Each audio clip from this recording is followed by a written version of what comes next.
Malapit na po ang long weekend at inaasahang daragsa ang mga biyahero sa airport. Kaya nakasalang sa balita ko si Office for Transportation Security Deputy Administrator ASEC Jose Briones Jr. Magandang umaga po at welcome sa balita ko. Magandang umaga po sa inyo po dyan at sa mga tagapanood ng GMA7 po. Yes sir, makikibalita lamang kami. Kamusta po yung dagsa ng mga pasahero na babiyahe ilang araw bago po ang barangay at sangguniang elections at pati na rin sa Undas?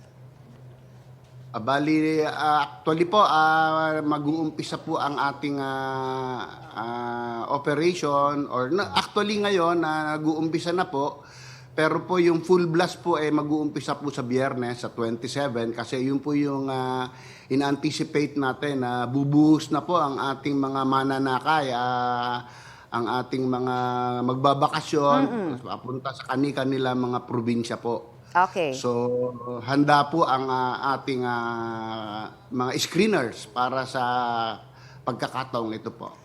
Sir, gaano karaming pasahero ang inaasahan po nating dadagsa at mabiyahe? Especially, dalawa yung inaantabayanan natin. Merong SK and barangay elections. Tapos, diretso na sa Undas yung iba. Opo, normally po, wala po akong data ng mga, ang nakakaalam po niyan, more or less, ang ating airport authorities, ang NAIA po. But sa amin pong experience, pagka ganito pong there is a long weekend, lalong-lalo na po itong nalalapit na Undas, talaga pong bumubuhos ang ating mga mananakay sa ating mga paliparan. Oo. Especially mga papauwi po ng mga probinsya. Very, very long weekend to. Oo nga. Sir, ito, mapunta naman po tayo dun sa nawawalang maleta ng isang pasahero dyan sa NAIA. Ano na po ba ang update natin dito? Alam nyo po yung maleta po, yung nawawala, kung yan po nanggaling sa isang airport at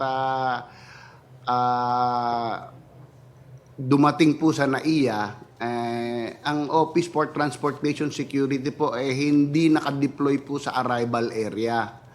So ang nakakaalam po niyan yung authority, yung NAIA, sapagkat po ang OTS, ang ating mga screeners, nandoon lamang po sa departure area. Kasi po kami yung nag-i-screen ng mga pasahero at yung mga daladala nilang mga bagahe na papaalis. Pero yung mga dumarating po, yung arrival, wala po tayong tauhan. Kaya hindi po natin alam kung ano na po ang update dyan. So maaari pong tanungin po natin yung authority, yung NAIA po, regarding dun po sa nawawalang maleta. Alright, maraming po salamat sa inyo pong oras na ibinigay sa amin sa balita ko. Thank you, sir. Yan po naman si... Maraming salamat din po sa oras po. Office for Transportation Security ASEC o Assistant Secretary Jose Briones Jr. Balita ko, may tututukan kayo tuwing 10:30 a.m. sa GTV.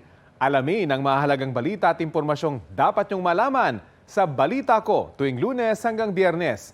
Mag-subscribe din sa GMA Integrated News sa YouTube.